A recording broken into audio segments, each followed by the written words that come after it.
Avec la mondialisation de l'économie, il s'impose aux entreprises l'excellence aussi bien en matière de prix que de qualité. Le principal objectif du management de la qualité étant de satisfaire aux exigences de clients et de s'efforcer d'aller au-delà de leurs attentes, il apparaît donc opportun pour les entreprises d'intégrer dans leur système de fonctionnement la culture qualité. En dépend leur survie face à la globalisation des marchés caractérisée par le libre-échange.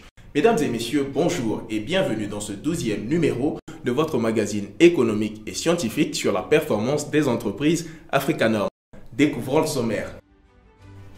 La Direction générale des impôts met en place la facture normalisée pour la sécurisation des transactions commerciales.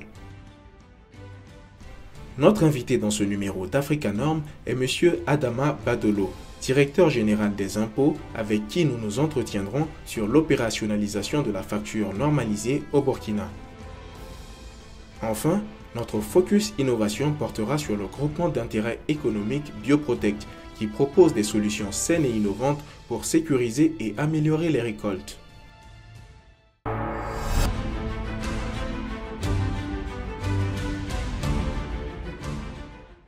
La facture normalisée, un outil de sécurisation des transactions commerciales. Dans le but de lutter contre la fraude, le faux et l'usage de faux, la Direction générale des impôts a procédé à la mise en œuvre de la facture normalisée pour une économie forte, dynamique et surtout pour une contribution efficace au développement du Burkina à travers l'accroissement de l'assiette fiscale. La facture normalisée se pourrait être une alternative. La Direction générale des impôts, dans sa politique de lutte contre l'évasion fiscale et la fraude, a procédé à la mise en place d'une facture normalisée. La facture normalisée est un document qui comprend des mentions obligatoires, notamment celles visées par l'article 373 du Code des impôts. Hormis ces mentions, l'apposition d'un sticker constitue l'élément fondamental de sécurisation de la facture normalisée. C'est une facture sur laquelle il y a l'identité de celui qui vend et l'identité de celui qui achète, mais c'est surtout une facture qui est sécurisée. Et la sécurisation, c'est l'apposition sur la facture d'un sticker. La fonction du sticker est d'identifier, de tracer et d'authentifier chaque facture émise de façon individuelle. Cette cérémonie consacre la mise en œuvre effective de cet outil de sécurisation des transactions commerciales. En sécurisant les factures, les entreprises citoyennes, leurs factures en tout cas ne vont plus être, on va dire, fraudées, délivrées parallèlement. Mais c'est aussi pour l'État de sécuriser les rentrées fiscales. Donc, parce que vous comprendrez très bien que ceux qui délivrent parallèlement des factures là, ce n'est pas pour reverser des impôts. Lutter contre la concurrence déloyale, sécuriser les transactions commerciales sont entre autres les avantages de la facture normalisée pour les entreprises. Pour l'État, la facture normalisée devrait permettre de formaliser le secteur informel, de lutter contre l'économie souterraine ainsi que la fraude. Et surtout pour les consommateurs, de sécuriser les droits de propriété et justifier en toute sécurité les achats. L'opérationnalisation de la facture normalisée vient ainsi compléter le dispositif mis en place pour réduire la fraude fiscale et accroître les recettes. C'est un chantier important et on l'a expliqué tout à l'heure, ça nous permet de sortir de tous les circuits, progressivement en tout cas, informels, et de mieux maîtriser les potentialités au niveau des recettes fiscales. Donc ça réduit la fraude et ça nous met dans un cadre plus conforme à la modernité. La mise en œuvre de la facture normalisée devrait concerner dans un premier temps les entreprises dont le chiffre d'affaires hors taxe est supérieur ou égal à 50 millions de francs CFA. La Chambre de commerce et d'industrie du Burkina s'engage à accompagner la Direction générale des impôts dans la mise en œuvre de la facture normalisée pour que l'ensemble des acteurs du monde des affaires s'approprient cet outil. Un nouvel outil vient d'être mis en place pour nous aider à moderniser nos affaires. Comme toute innovation, il va susciter de la méfiance au départ, mais je voudrais vous rassurer que cet outil ne vient pas pour entraver la bonne marche de nos affaires. C'est un outil déjà en vigueur depuis plusieurs années dans notre espace IMOA et qui a fait ses preuves dans les pays voisins. La mise en place de la facture normalisée marque ainsi un pas de plus vers la modernisation de notre économie. La facture normalisée devrait être désormais l'outil permettant à la Direction générale des impôts d'être plus qu'une régie de recettes, une structure en quête permanente de qualité pour les différents services rendus aux contribuables. La Direction générale des impôts lance la facture normalisée, une facture qui devrait permettre, entre autres, la sécurisation des transactions commerciales. Cependant, les contribuables burkinabés savent-ils encore ce qu'est une facture normalisée? Suivant quelques réponses dans ce micro-trottoir. La facture normalisée permet au ministère de l'économie et des finances de pouvoir suivre la traçabilité de toutes les factures que l'État doit payer aux différents entrepreneurs. Pour moi, c'est une facture qui permet d'identifier bien le contribuable, de savoir exactement ce qu'il a facturé. Et puis aussi, surtout, ne pas permettre de frauder. La facture normalisée, franchement, je ne suis pas au courant. Je ne sais pas à quoi ça sert. Une facture normalisée est une facture qui comprend des mentions obligatoires, notamment celles visées à l'article 373 du Code des impôts et qui est sécurisée par l'apposition d'un sticker. Nous vous l'annoncions, M. Adama Badolo, directeur général des impôts, est notre invité dans ce numéro d'Africa Norm. Dans un contexte où la collecte des taxes et impositions contribue à l'amélioration du budget de l'État, de nature à financer des secteurs clés de l'économie, tels que les infrastructures, la santé, l'éducation et bien d'autres, dont les besoins sont sans cesse croissants, quels sont les défis à relever par la Direction générale des impôts avec la mise en place de la facture normalisée? Les réponses dans cet entretien exclusif accordé à Africa Norm. Mesdames et messieurs, nous sommes en présence de M. Adama Badolo, directeur général des impôts. Bonjour monsieur le directeur général. Bonjour monsieur. Entrons tout de suite dans le vif du sujet. Qu'est-ce qu'un impôt? L'impôt est une prestation pécuniaire requise des personnes physiques et morales en vue de la couverture des charges publiques. L'impôt est payé en fonction de la capacité contributive de chacun. Pour résumer, disons que l'impôt, c'est ce que chaque citoyen donne à l'État ou à la collectivité pour couvrir les charges communes, soit les charges d'investissement, soit les charges de fonctionnement de l'État. Comment appréciez-vous le niveau de civisme fiscal au Burkina Faso? Il faut dire que le niveau de civisme fiscal au Burkina peut être amélioré. Il dépend, on va dire, de la catégorie des contribuables. Si pour les grandes entreprises, on peut estimer le niveau de civisme globalement satisfaisant, on ne peut pas dire la même chose pour les petits contribuables et pour les particuliers. Pour les grandes entreprises, elles sont souvent habituées à souscrire leurs déclarations dans les délais. Elles payent régulièrement.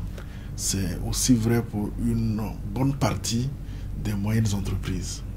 Par contre, au niveau des particuliers, et en prenant l'exemple de la taxe de résidence, on sait que les gens ne se bousculent pas pour payer la taxe de résidence. Ils le font souvent quand ils ont un papier à faire au niveau de la mairie ou un document au niveau des services des impôts. Globalement, on va dire que les Burkinabés doivent encore faire un effort pour déclarer et payer spontanément leurs impôts. Monsieur le directeur général, ce 21 février s'est tenue la cérémonie de lancement officiel de la facture normalisée. Qu'est-ce qu'une facture normalisée? Alors, une facture normalisée, c'est une facture qui respecte des conditions de forme et de fond d'édiction d'une facture. C'est une facture sur laquelle il y a des informations, un certain nombre d'informations qui sont requises par la loi, notamment l'identité de celui qui émet la facture. On doit connaître son nom, sa raison sociale, son numéro de registre du commerce, son adresse postale, son numéro fiscal, etc. Il y a également l'adresse complète de celui qui achète. Donc, c'est vraiment une facture qui respecte ces conditions-là. L'élément nouveau, c'est la sécurisation de la facture. C'est le sticker que nous apposerons désormais sur les factures, qui sécurise les factures et qui trace, on va dire, les opérations. Alors, quel devrait être l'apport de la facture normalisée dans la lutte contre la fraude, le faux et l'usage de faux? Quand vous allez voir une facture avec une en-tête d'une entreprise, on sait que cette facture vient de cette entreprise. Avoir déjà une idée du nombre de factures émises par une entreprise est un indice de lutte. En tout cas, ça permet de minorer les effets de la fraude. Parce que la vérité est que il y a beaucoup de contribuables qui, malheureusement, émettent des fausses factures. Il y a des entreprises qui sont là, leur travail c'est émettre des fausses factures, des factures parallèles, ce qui n'est pas normal. Donc avec la facture normalisée, sécurisée, on doit pouvoir mettre fin à toutes ces mauvaises pratiques. Alors, vous avez parlé des garanties de sécurité qu'apporte la facture normalisée. Quels sont donc les avantages, aussi bien pour l'État, pour les entreprises que pour les consommateurs? Nous pensons que, en tout cas pour les entreprises citoyennes, celles qui déclarent correctement leurs impôts, la facture normalisée vient, en tout cas, sécuriser leurs affaires. Et pour ces entreprises-là, il y a beaucoup d'avantages liés à la facture normalisée. D'abord, ça lutte contre la concurrence déloyale. Quand vous êtes une entreprise et que vous émettez correctement vos factures, alors qu'à côté de vous, il y a une autre entreprise qui vend les mêmes biens que vous et qui délivre parfois des factures, parfois pas de factures. Parfois des factures avec TVA, parfois des factures sans TVA. Mais vous qui vous comportez bien, forcément, sur le plan compétitif, on a tendance à penser que vous êtes plus cher. Parce qu'effectivement, vous respectez la règle. Donc, le fait pour les entreprises, enfin le fait de mettre en service les factures normalisées, ça lutte contre la concurrence déloyale, ça lutte aussi contre l'économie souterraine. L'économie souterraine, c'est-à-dire l'économie frauduleuse, parce qu'il y a une bonne partie des affaires, quand vous êtes à Ouagadougou, si vous faites les quartiers périphériques, des fois vous tombez sur des magasins, mais des magasins immenses. Et il y a des marchandises là-bas. On ne connaît même pas qui est le propriétaire. Ça, c'est l'économie souterraine. Donc, la facture normalisée va permettre de lutter contre ça. Ça va permettre également d'aider les petits contribuables à formaliser leurs affaires. On va passer du secteur informel au secteur formel. Ensuite, ça va aider à renforcer la collaboration avec l'administration fiscale. Les discussions que l'administration, les vérificateurs des impôts ont parfois avec les contribuables sur telle charge, est-ce que cette facture est normale, est-ce qu'elle n'est pas normale, est-ce qu'elle est déductible, elle n'est pas déductible, il n'y aura plus ce débat. Dès que la preuve est faite, vous apportez une facture qui est sécurisée, le vérificateur des impôts en tient automatiquement compte. Parce qu'il n'y a pas de risque que ce soit une facture falsifiée. Donc avec la facture normalisée, on garantit les rentrées fiscales régulières. Et de façon générale, pour tout le monde, c'est aussi moderniser le commerce. Quand vous avez un bien, si vous l'avez acheté, et puis vous avez une facture, comme la facture est sécurisée, ça, si vous voulez, ça renforce le droit de propriété sur le bien acheté.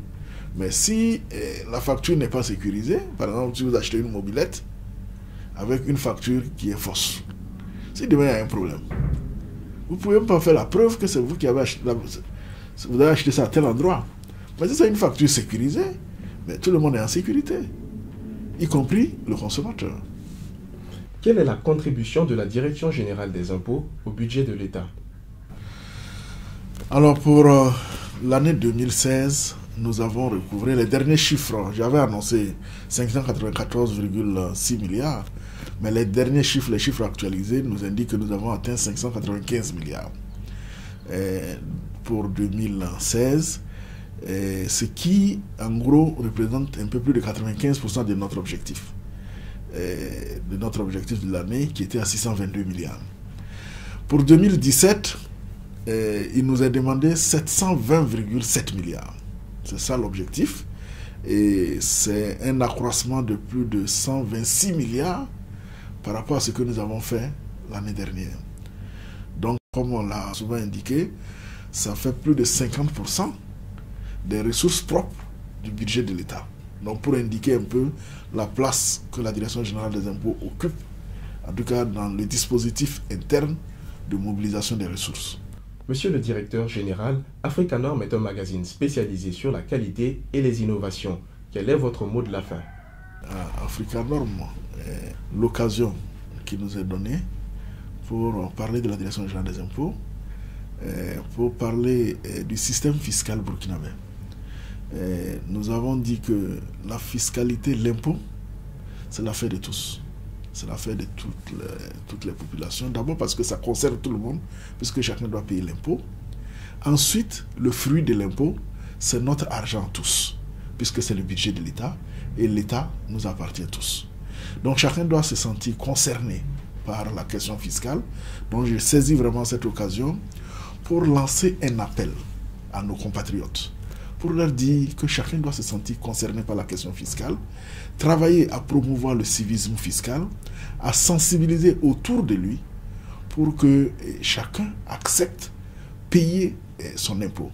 Pour ce qui est de la facture normalisée que nous venons d'instituer, c'est de dire aux populations que c'est à elles qu'il appartiendra d'exiger la facture normalisée.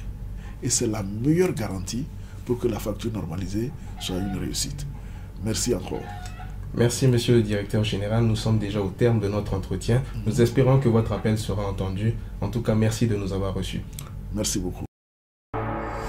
Proposer des solutions saines, bio et innovantes pour sécuriser et augmenter les récoltes tout en respectant les hommes, les plantes et les sols. C'est le credo du groupement d'intérêt économique Bioprotect. Il vise à contribuer au développement de l'agriculture biologique en proposant une alternative durable à l'utilisation de pesticides chimiques très polluants. Une noble mission pour ce GIE qui met l'innovation au service de l'agriculture.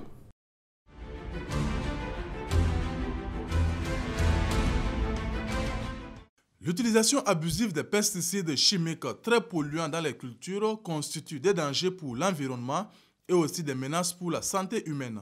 Bioprotect, un groupement d'intérêt économique qui œuvre pour le développement de l'agriculture biologique au Burkina Faso, a mis au point des solutions saines et innovantes qui visent à sécuriser et augmenter les récoltes tout en respectant l'environnement. Bioprotect est un groupement d'intérêt économique à capitaux franco-burkinabé qui a été créé en fin 2011, dont l'objet est de promouvoir l'agroécologie, c'est-à-dire une agriculture propre et durable en utilisant le moins d'intrants chimiques possible pour préserver à la fois l'environnement, la santé des consommateurs, mais aussi des agriculteurs. Ainsi, l'initiative du groupement d'intérêt économique Bioprotect introduit une nouvelle gamme de produits de protection et de fertilisation des cultures sur le marché burkinabé et propose des technologies agricoles accessibles à tous les producteurs.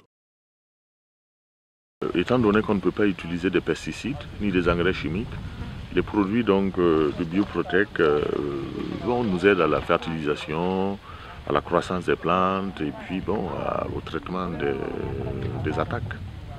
Donc je pense que c'est un bon projet. Et nous avons cherché sur la place et heureusement qu'ils étaient là.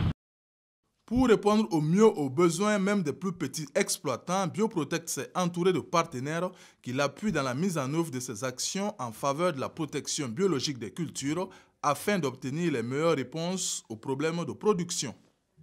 Ainsi, l'ONG APIL, Action pour la promotion des initiatives locales, en partenariat avec Bioprotect, intervient dans le transfert de technologies pour l'adoption des pratiques agroécologiques. La collaboration avec Bioprotect est satisfaisante parce que nous constatons de plus en plus de producteurs qui adoptent l'agroécologie.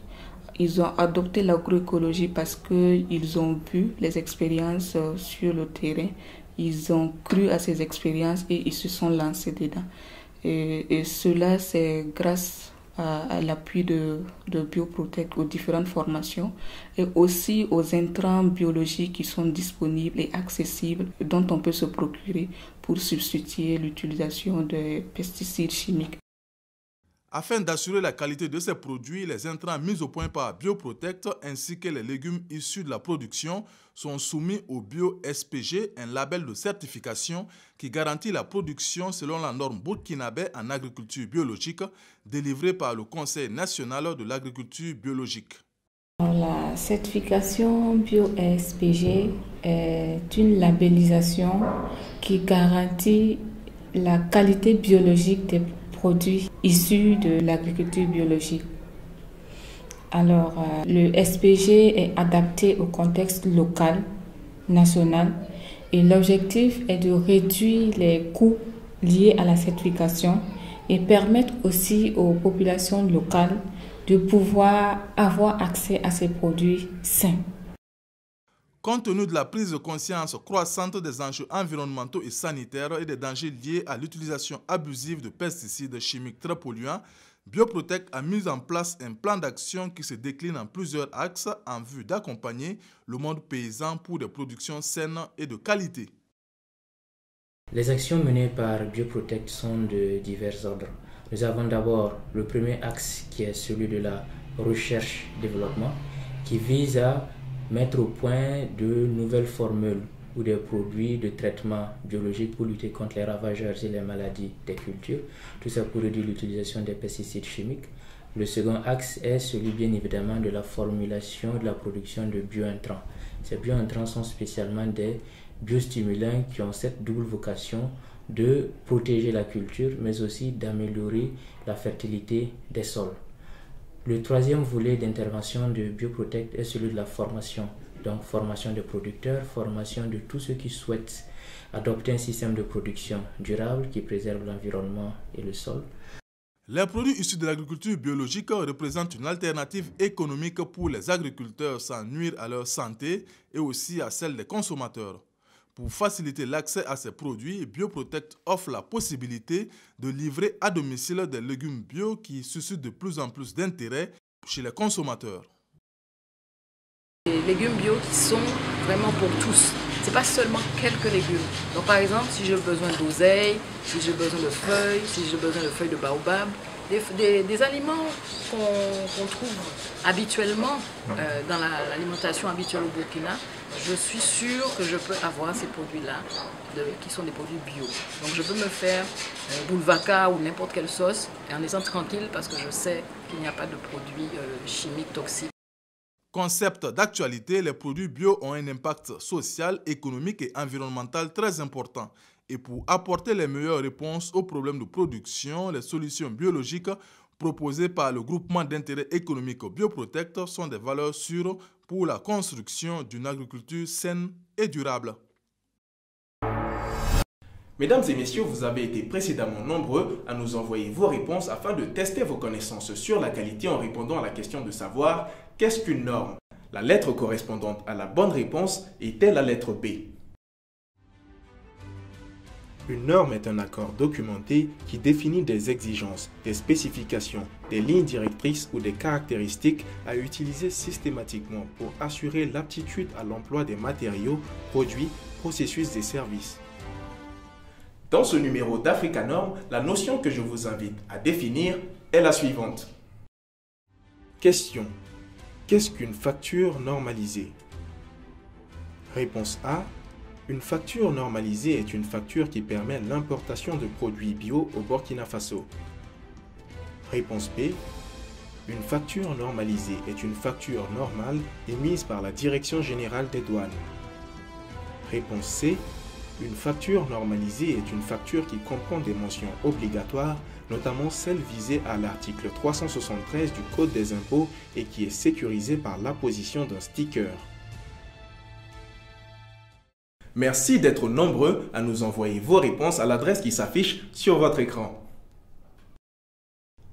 Mesdames et messieurs, la qualité est une exigence, pas seulement un principe ou une théorie. Elle représente la performance des processus, du fonctionnement, de l'organisation pour améliorer la productivité et plus largement piloter l'excellence opérationnelle des organisations publiques et privées. Et c'est sur ces quelques mots que se referme ce 12e numéro de votre magazine économique et scientifique Africa Norm. Toutefois, je ne saurais vous quitter sans souhaiter à toutes les femmes du Burkina et d'ailleurs une excellente fête du 8 mars. Merci d'avoir été en notre compagnie. Au revoir et à très bientôt avec Africa Norm, le carrefour de la qualité et des innovations.